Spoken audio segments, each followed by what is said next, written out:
Fellow Cameroonians, this Christmas we all prayed for goodwill, peace, justice among all citizens. As we look forward to the advent of 2020, we must remember that the number of people suffering from all manner of distress is untold in the history of our young nation. Enmity and fear should never become the forces that will guide our nation. Any policy that is driven by arrogance and oppression cannot prosper. No one, and I mean no one, can win, as everyone believes they will be victorious. The savagery of Boko Haram continues to threaten the lives of the citizens of the far north region. While in the eastern region, the growing refugee population fleeing from a neighboring country is a real challenge to the living conditions of the hospitable and peace-loving peoples of that region. The teenage population is now almost non-existent in many villages of the northwest and southwest regions. The girls have fled to cities where they are now prey to prostitution. It is the love for this country that makes us grieve. On both sides, all believe they're fighting in good faith for a just cause, but the fact remains that this has produced untold cruelty and the most inhumane consequences. On the one side, the minority have, through the decades, complained and drawn the attention of the majority to the fact that the union of our country was born on the basis that the simple respect of the specificity of the other was the best guarantee of the prosperity and the survival of the unity of our nation. That today, the conversation is about minority being granted special status by the majority is unfortunate in that it divides the country more than it unites it. Decentralization addresses issues of governance and the dire need for those who govern to be close to those they govern. It cannot be a tool to address the most important issue of management of two cultural heritages, which are now the main tools of management of our country and its institutions. We must realize and value each other's place in our nation. One nation, two systems is the simple and basic premise on which our nation was founded in 1961. The only way we can show that we have learned from the suffering, the destruction, the wounds, the death, and the many other sacrifices is by reaffirming this principle and choosing the path to peace. The government has the most important role to play in this. There must be a dialogue that seeks to discuss the concerns of the people, not a dialogue that seeks to convince the people that the government is concerned. The people will become involved in such a process when trust is restored and all suspicions are allayed. Laws can be passed and new institutions created, but until trust is rebuilt, we will still be a country of the government, for the government, by the government. The people in such a scenario are left behind, and the same oligarchs who have captured our nation will continue to battle for succession as they seem to sense that transition is approaching. May the spirit of trust that grows with peace and joy bring us freedom and justice in 2020. Only then can we start rebuilding our nation and the bonds that some have recklessly attempted to destroy.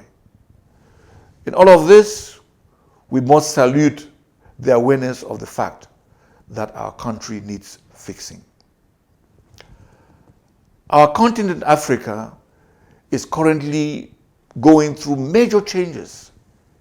If we want to be part of the solution to the problems facing our continent, then we must put our own house in order. Otherwise, we are sure to remain listed as part of the problems of our continent. We are blessed with resources, human, natural, and mineral. We are strategically positioned on the continent, and we speak the two national languages most used on the continent. Failure cannot be an option for this great nation. In 2019, I felt, my family as well, we all felt overwhelming grief as we had to bury two of our dear brothers in less than 8 months apart. As we in our family suffered to make sure that they rested eternally next to our parents, I came to realize the suffering of others, and I saw clearly that the pain we in our family felt was the daily lot of many. I remain confident that we are a peace-loving people. To begin to heal all those arrested in connection to the present crisis in the Northwest and Southwest regions, or those arrested for reasons related to electoral revendications, should be freed.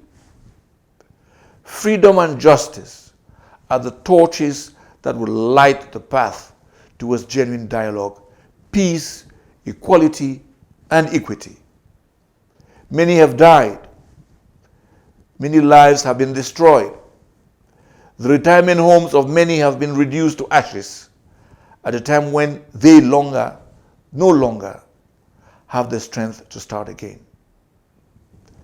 This Christmas, Cameroonians, military and civilians alike, were united by the common perils they face. So in 2020, let all women and men of goodwill come together for lasting peace. We will need courage, but most of all, we must be armed with good hearts to overcome the hurdles that lie ahead. That is my wish for all of you for 2020. Christians all over the world have just celebrated Christmas. Women and children are the principal actors of this season. The love we have for them should make us all commit to peace. Vengeance is the biggest enemy to peace, and restraint and tolerance are absolutely not signs of weakness. As an unknown soldier once said, war always reaches the depths of horror because of the idiots who perpetrate terror from generation to generation under the pretext of vengeance.